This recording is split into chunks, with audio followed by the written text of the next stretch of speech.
Pero sa mga susunod na araw pa siguro magkakaroon ng katuparan yan. Pero may binabanggit kayo mga fact checkers ngayon eh. Opo. Katulad ko po, Mr. Chair, napakarami pong mga fake news na iniugnay po sa akin. Ito pong isa, kapungka nito ay Orly Gutesa, Break Silence. Pinilit lang ako ni na Defensor at Marcoleta. Ito po yung isa, no? Pangalawa po ay, ito po napakaraming fake news ang lumabas. Ito po nakalagay pa po. Dear Rodante Marcoleta, sabi po niya, bakit pinag-iinitan mo ang tradisyon naming mga Katoliko? Ito po ay Noche Buena raw. Pero excited makatanggap ng Christmas bonus. Sa totoo lang, Mr. Chair, wala naman po akong binabanggit ng kahit ano tungkol sa Noche Buena. Ito po ay lumitaw, makaraan na pag-usapan na meron yatang nagsabi na opisyal ng ating gobyerno na ang 500 pesos ay kasyang-kasa sa Noche Buena. Wala po ang kinalamanan doon sa pagkakapahayag noon at bigla pong lumitaw lahat ng mga fake news laban sa akin. Yan po yung pangalawa. Ang pangatlo po, ayaw po talagang tumigil. Ilagyan po ako ng litrato. Parang inaabutan ako ng Red Horse ni dating Pangulong Duterte. Ayan po. Alam naman po nila na iglesia po ako at hindi po kami umiinom ng kahit anong alak o anong inuming nakalalango. Ayan po. At ang pangapat po, ayan na naman. Kapapasok lang, sabi po, Mr. Chair. Yari na, Marcoleta, na bigla sa mabigat na hatol sa kanya. Tanggal na siya sa Senado. Paano naman po kayo magiging masaya sa ganito? Kaya po, ganito kasidhi po ang pagtatanong ng ating chairman at nandito po ang ating Senate President at nandito po ang pinakasikat sa social media, si Senator Rapi Tulfo. Lahat po kami ay nagrereklamo sa nangyayari. Ako po bilang, siguro, kailangan ko rin pong ipagtanggol ang sarili ko, Mr. Chair. Gumawa po ako ng paraan eh. Sinaliksik po namin kung sino yung gumagawa nito tungkol kay Gutesa. Napansin po namin at nakuha namin na a certain CDG Media Minds was promoting around 12 ads of the same topic on Meta. Ang registered mobile number ay nakuha po namin, nakarehistro kay Luis Orbon. Na-track po namin yan. At pagkatapos mo na ma-expose ko sa program namin, siya mismo ang nagtanggal. So naunahan po namin ang ano yun? ICCI ba yun? Naunahan po namin ng DICT, mabuti tinanggal po yun. Kasi nakuha po namin yung kanyang pagkakakilanlan, pati yung kanyang telepono, nakuha namin pati yung kanyang ano na yun? Marami po eh. Yung kanyang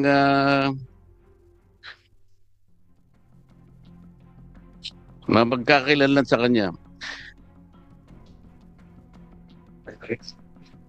Yung ginagamit sa Facebook. Yung email address po niya, pati website niya, nakuha po namin. Kaya siya na po ang nagtanggal. Pagkatapos, ito pong Noche Buena, ganun din po ang ginawa namin. At iniulat din po namin sa aming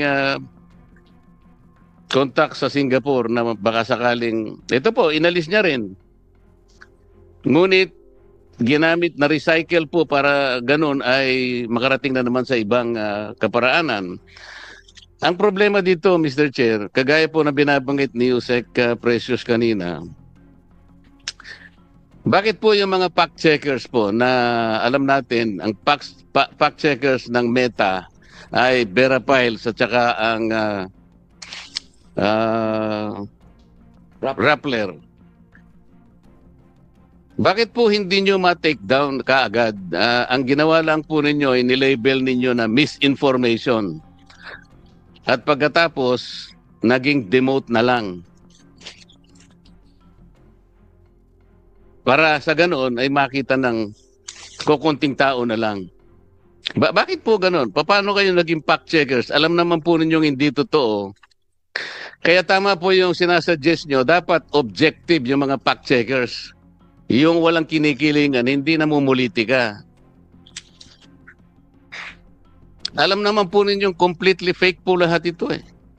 Bakit kinakailangan kami po ang gagawa ng paraan? Magsikap kami sa sarili namin para ma-take down lang ito sapagkat hindi lang po nakakainis eh. Nakakasira po talaga. Kung sa akin lang po siguro, hindi ko masyadong iindahin ito eh. Ang problema, kapag nakita ng mga tao kahit hindi totoo, pinaniniwalaan po nila eh. Their ability to mislead people, yun po ang masakit sa akin. Sa akin, kahit na hiyain ninyo ako, hindi masyado siguro sa akin yun. Ayoko lang nami-mislead ang mga tao into believing na ito po'y totoo. Malaki pong problema yun eh. Ano po bang pagkakaiba ng misinformation at saka disinformation? Secretary Monilagan, kasi sinabi mo kanina misinformation. Wala po akong nakikitang pagkakaiba ng dalawa na yon.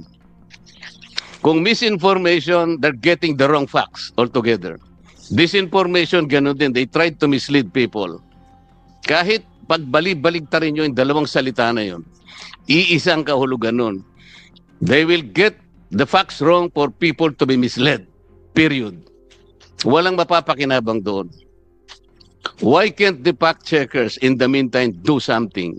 Sabi po kanina, ma'am, sabi mo, Attorney Bautista, meron jurisdiction tayo. How come that we have a jurisdiction but we cannot do anything about it? So this is an empty jurisdiction. Attorney Bautista? Apo. Opo. Sa RA 10175 po kasi, or the Cybercrime Prevention Act, meron po kasi tayong jurisdiction over, for example po, in this case, pag yung na-damage na tao ay nasa Pilipinas. Depende po kasi yan kung magkakaroon po ng kaso against the person, tapos yung pong subject nasa ibang bansa. Yun lang po, magkakaroon po ng proseso na magkakaroon ng filing of cases over the person na nasa ibang bansa. Yun nga lang po, magkakaroon ng iba na namang pag-uusap if may implement po yung kung ano man yung kailangan nating mechanism na para mapa-implement yung mga... Attorney, parang ibig pong sabihin ni Senator Marcoleta, ba't hindi ma-take down kaagad? Opo, parang yun po eh. Parang kumakalat na ba? Kung hindi pa nila ginawa ng paraan na sila na yung magpa-take down, hindi pa mati-take down. Parang ang tagal. Parang wala tayong jurisdiction talaga. Parang ganun. Wala tayong power. Parang ganun po. Yes, Mr. Chair. Bakit sa dalawang pagkakataon nagawa namin? Dahil lamang sa pagsisikap namin na hindi mamislead ang tao. Kami na ang gumawa. Ito po ang paraan. Alam nyo naman eh. I-report ng user sa Meta sa Singapore. Meta Philippines delegates it to our third-party fact-checker. From the third-party fact-checker feedback, Meta in Singapore will take down degrading yung mga findings na yun. Bakit hindi nyo magawa yun? Bakit po kami nagawa namin? And we successfully took down at least 2 fake news. Attorney? Okay. Tulad din po ng sinabi ng PNP kanina, nagagawan po kasi ng request sa mga social media platforms. Pero hanggang dun lang po kasi yung kaya namin gawin, hanggang mag-request. Tapos hindi Attorney, nagawa nga namin 2 beses. Eh. The question is, how come we did it before you can do it? Nagawa po namin. Pero ayaw na namin pong gawin dahil dapat kayo pong gumawa to protect us. Ang dami po ninyo eh. You are there to simply protect people. Mr. Chair, With Senator Raffy Tulfo? the permission of Senator Marcoleta, pinag-usapan natin yung mga fact-checker dito. Na first of all, I'd like to thank Rappler because there was one instance na I was a victim of fake news and then nagpalabas ang Rappler ng fact-checking and napatunayan na fake ngayon. So ang tanong ko, wala bang agency sa ating gobyerno na tinitingnan yung mga fact-checking group at kapag napatunayan na talagang fake, then motu proprio, kayong gagawa ng paraan na para ipa-down yun, iti-take down yun. And then number two, wala bang agency sa ating gobyerno ngayon na nag-check sa itong mga troll farms because itong usong-usong ngayon, itong troll farms, talamak na talamak to. Are we not doing anything about these troll farms? Salamat, Senator Marcoleta. Salamat, Senator, Mr. Chair. So, anybody would like to answer that? Unahin po natin yung ating mga fact-checkers. Okay lang sa iyo, Senator Marcoleta? Opo, unahin po natin ang Vera Files. Magandang umaga po. Alam mo, maganda itong hearing kasi at least marami tayong mapaliwanag kung maraming points na ni-raise si Senator Marcoleta. So, isa-isahin natin. Isa kasi yung papel ng, ano ba yung fact-checking in the first place? Diba? Ang fact-checking kasi ay isa yan sa pagsusuri kung tama o mali yung isang post na lumalabas sa social media. Diba? So, ang trabaho ng dalawa ang official fact checker ng Facebook dito sa Pilipinas, yung Vera Files at saka yung Rappler. Pero ang trabaho ng fact checking ay lahat na gumagamit ng social media may dapat magiging fact checker, di ba? Hindi ka yung ano yan bawat isa can be a fact checker and should be a fact checker pag gumagamit ka ng social media. So, ang ginagawa sa ano kasi sa fact-checking arrangement na tama yung sinasabi ni Senator Marcoleta na ang fact-checking arrangement namin sa Meta, di ba? Kina-classify namin pag may ano dito? Araw-araw kasi sinascour namin, tinitingnan namin lahat ng mga post sa social media, tsaka alamin namin kung alin doon ang pwede namin ma-fact check. Dami-dami talaga, hindi naman pwede namin kaya lahat. Kaya kailangan talaga bawat isa sa atin magtulungan at magpa-fact check, ganon. So paano namin kina-classify yung priority, 'di ba? Yung priority na kung anong unahin namin, ganon. Na isa dapat statement of fact, 'di ba? Hindi pwede kami mag-fact check ng opinion o kaya yung fiction, 'di ba? So dapat statement of fact ang aming ipa-fact check. Number 2, dapat relevant. 'Di ba? Yung may kabubuluhan sa bayan, yung away ni Ellen Adarna at saka ni Derek Ramsey, no? Kung sino nagsasabi ng totoo, hindi naman pakialaman 'yan, 'di ba? So ang pipiliin namin ay ipa-fact check yung may para sa amin yung relevant sa bayan, ganon. Madam, Senator Marcoleta. Opo. Let's concentrate, Mr. Chair, on the 4 instances I have cited. Number 1, ito pong ginawa nila tungkol kay Orly Gutesa. Orly Gutesa is a witness in the Blue Ribbon Committee. He was the lone witness. He was the lone witness who connected the dots between Saldico and Martin Romualdez. Ngayon gumawa sila ng fake news. Orly Gutesa break silence. Pinilit lang ako ni Defensor at Marcoleta. So, ang ibig sabihin nito, gusto nilang palabasin na yung sworn statement na ginawa ni Gutesa before the Blue Ribbon Committee is a fake one. So, hindi ba importante sa inyo na i-fact check nyo ito o hindi? No, you have to answer me. Hindi importante ito. Advice ko lang po, refer nyo po lagi sa chairman. Opo, para po hindi po tayo masyadong uminit, baka umapoy. Gawa ni Senator Marcoleta, yung maganda yun. Yun talaga dapat gagawin ng bawat tao. Kaya dapat mas marami pa ang katulad ni Senator Marcoleta na siya na mismo ang nagpa-fact check. Trabaho kasi yan dapat talaga ng bawat gumagamit ng social media. Hindi ko na kailang, Mr. Chair, hindi ko na kailang i-fact check ito. Alam kong mali ito eh. So tama, sorry. Tinatanong ko po kayo eh. So tama po yung ginawa So kami nyo. pa po ang gumawa ng paraan. Imbes na kami mag-rely sa inyo at para lang mapabilis sa Meta na i-take down ito. Okay, hindi po namin kino-question kung ano po yung trabaho ng fact checker. Pero sinasabi ko po, itong 4 na instances na ikinukwento ko sa umagang ito, pare-parehong peke. Itong pangalawa naman, sinabi ko raw na Noche Buena, walang kwenta. Wala po ako sinasabing ganun. Ni Noche, wala po akong sinabi. Ni Buena, wala akong sinabi. Bakit po sila nagkalat ng ganito? Hindi po importante sa inyo to. Pangatlo po, ayan po, binaabutan po ako di umano ni dating Pangulong Duterte ng Red Horse. Alam naman po ninyong peke ito eh.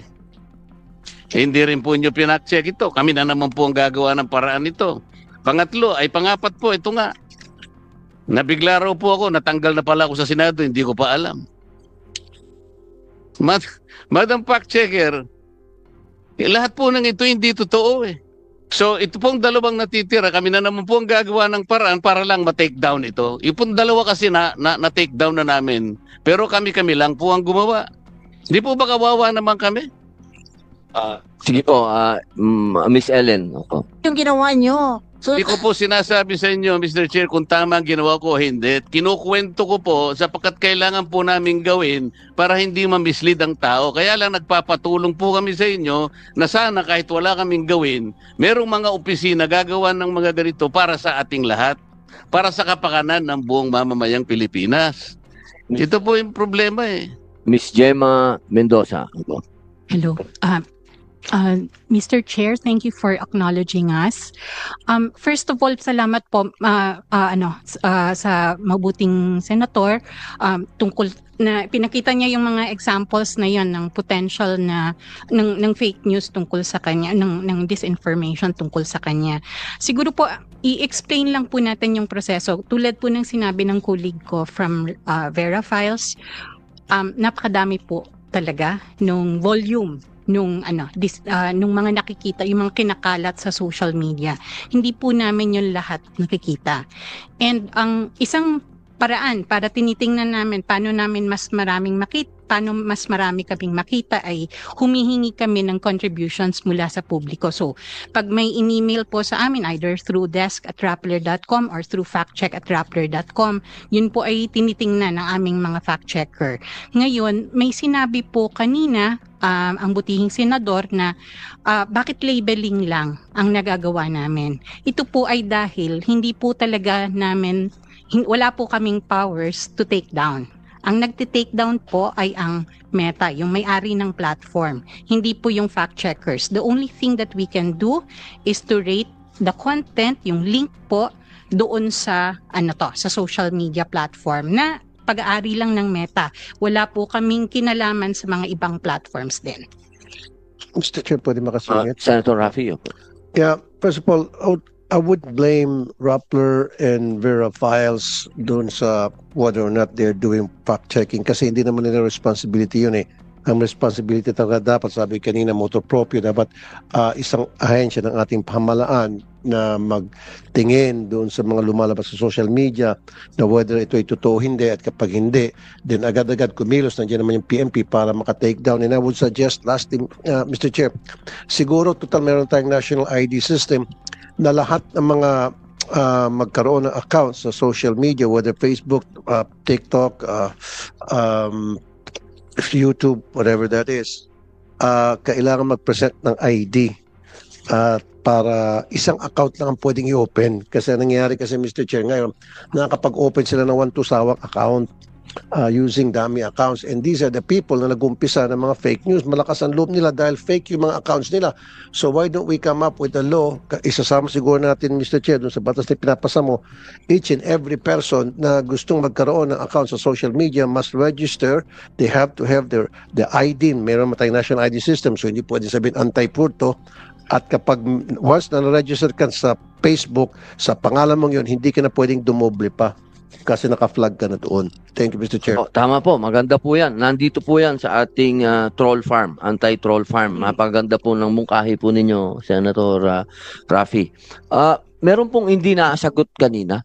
Opo, maganda po yung tanong ni Senator Marcoleta.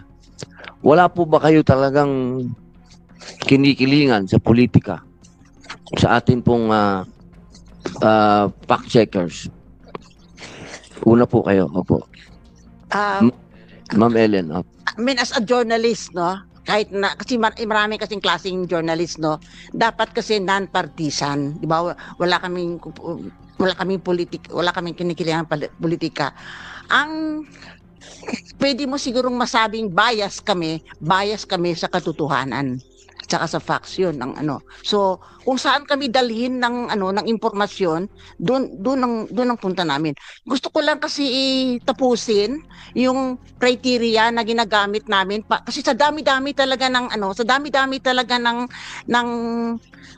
kasinungalingan na lumalabas sa social media, hindi namin talaga pwede lahat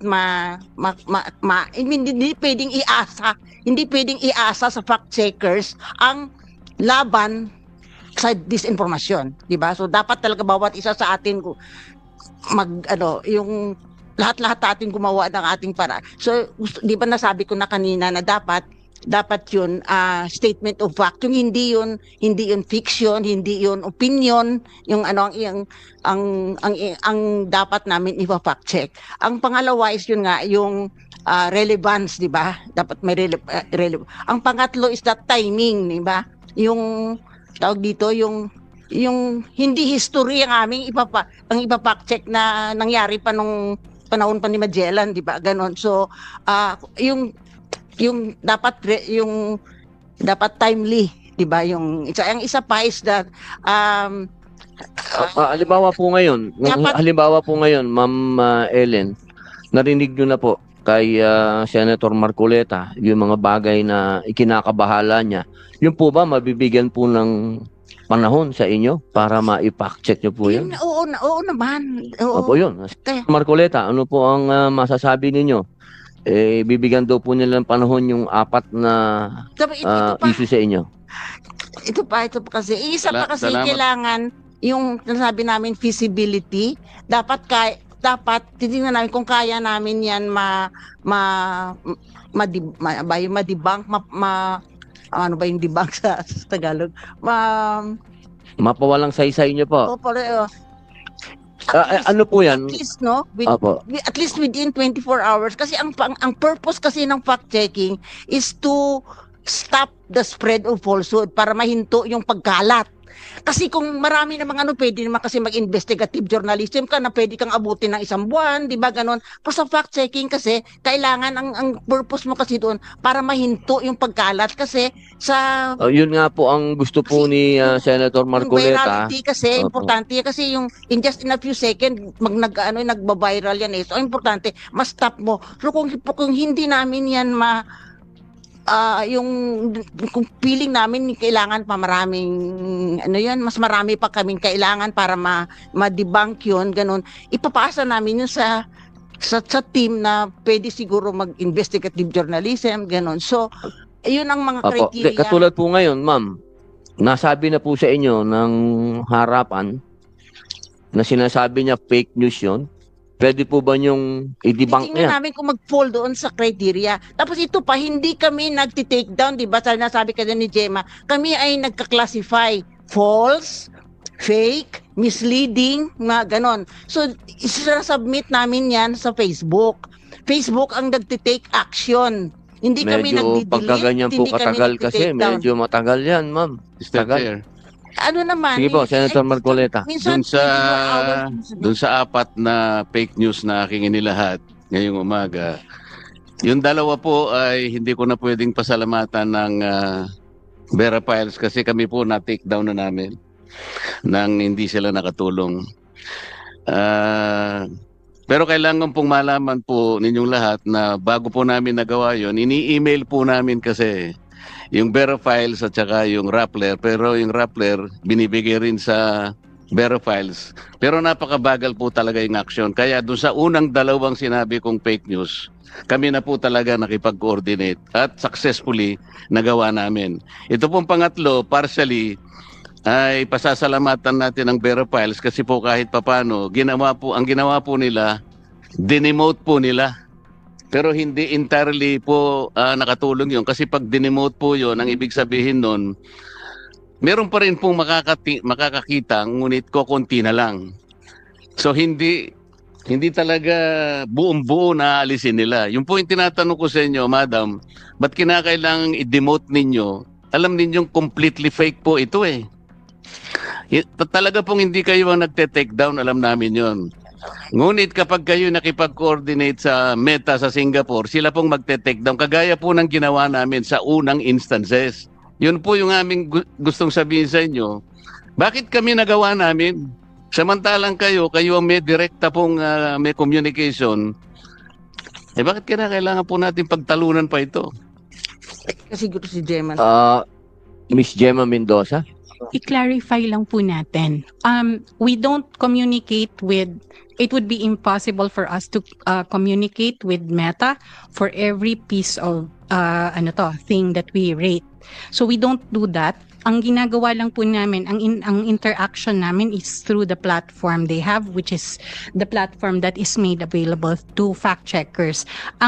Yung action po nung yung action ng pag-demote, that is done by Meta when a rating is when a rating has been submitted. And that is that is their algorithm already that works on it. Now, yung question po about so like halimbawa po yung kanina nabanggit na yung isang content was manipulated. Definitely po, if that was submitted to us, then we would have looked at it. So isa po yun sa mga tinitingnan namin talaga. Ngayon, hindi po talaga lahat nagagawa kasi kaunti lang po talaga kami at hindi naman po yun lahat matitingnan ng mga fact check. Mr. Chair, ako po naniniwalang hindi po nyo kaya lahat tingnan. Pero yung mga bagay na nire-repair po namin sa inyo through email, dapat tingnan naman po ninyo. Hindi namin gagawin yun ng ganun-ganun lang. Kaya namin kinakasangkapan kayo at gusto namin tulungan nyo kami dahil mali nga po itong ginagawa nila. So, we are not asking you to look at every fake news in the entire universe. Ang sinasabi namin, pag kami nakipag-communicate sa inyo through email, pansinin nyo naman kami. Pero itong naunang ang ginawa namin, ang tagal-tagal, kaya nga po kami na po ang gumawa ng paraan. Ayoko na pong ulit-ulitin ito. Itong pangatlo, kaya sabi ko po sa inyo ma'am, partially, nagpapasalamat kami dahil dinemote ninyo kahit papano. Pero ang gusto namin talaga, mawala na. Tama po, yun po yung gusto namin. Wala nang pong debate ron. I-explain ko. Nakikipag-debate ka pa sa akin, ma'am? Pinapasalamatan na nga kita kahit partially. Hindi ako O kaya nga, pakinggan Ma'am mo Ellen. ako. Makinig ka muna. SB, opo. Pero i-explain ko sa iyo. Hindi pa nga ako tapos eh. Sandali lang po, Senator, sandali lang po, may sinasabi po si SP. Sige, baka konektado naman kasi sa sinasabi ni Senator Marcoleta to. So if you don't mind, Mr. Chairman at Senator Dante does not mind, yun yung negative side na pinag-uusapan natin sa mga fact-checking ninyo. Dapat pina-fact-check nyo rin naman yung positive. Hindi po ba? Like for example, may isang senador nagyayabang 300 daw ang pinasa niyang batas. Hindi naman totoo. Hindi nyo sina-fact-check yun? Yung mga ganon. I'm just giving an example. Di ba dapat i-fact check nyo rin yung hindi totoo? Yung bola. Di ba? Hindi pwedeng yung puro negative lang ang sinecheck. Check nyo rin yung bola. For example, ito si ganito raw, naku, nanalo siya ng award, ganito, gold medal sa ganito. Hindi naman. Di ba? Dapat meron ding fact checking yun. Anyway, nabanggit ko yun yung negative side. Yun yung positive naman, na mali, na fake news pero nasa positive. May binibuild up na tao o binibuild up na sarili niya. Diba? Anong pinakasagot na nakikita ko po dito? At ito'y talagang dapat once and for all, diinan na. Para tingin ko, madaling masolve na yung fake news na lahat. One account, one person. Yun ang solusyon eh. One account, one person dapat. So, sino ang dapat dito? Facebook, Meta, Instagram, TikTok, lahat. Dapat. Pag hindi nakaregister, isang tao lang dapat nakaregister. Account mo lang yun. Ikaw yun. Tingnan mo, pagka yung mga nagmalabas ng mga fake news na yan, kung isang account lang sila at tunay silang tao, at hindi meron silang another account na ganito, itong mga account nilang paninira. Pag hindi ganon, hindi magiging ganong katapang manira ng kapwa eh. pagka one account, one person, kilala siya, nag-register siya. So saan magkakatalo to? Hindi sa atin eh. Magkakatalo to. Kailangan sama-sama tayo, i-appeal natin ito doon sa kanila, sa mga service providers. Na wag nilang i-register. Ang daling mag-register. Gusto nyo ako, magre-register ka agad ako dito eh. One de la pot-pot ang pangalan ko, tatangkapin eh. Di ba? Yun ang pinaka-problema eh. So I think ko doon tayo magsama-sama lahat ng mga involved sa internet. Hindi na natin yun. One account, one person. Dapat ganun. Thank you. Tama po, SP. Pati yung mga account na comment ng comment tapos naka-lock profile. Hindi rin tama yun. Salita ka ng salita tapos hindi ka naman pwede sagutin. Yun mga bagay po na yan ang mga dapat natin pong ihakbang dito. Senator Marcoleta. Opo. Mr. Chair, tama po ba ito na 16 million po ang naka-earmark sa PCO under its 2026 budget to combat fake news? Yusek Ilagan. Opo. Alam nyo, 60 million daw po. Alam nyo, kaibigan ko kasi si Mon. Sige po.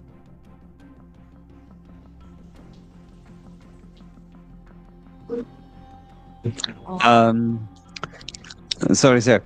I'm just checking lang the data, Senator. We're just fact checking the data, but there's no specific Kasi about the po, fake news. Kaya po tinatanong ito dahil kung hindi po nyo mate-take down ng mga fake news na nire-report namin, nandito po ang ating Senate President. Baka tanggalin po niya yan.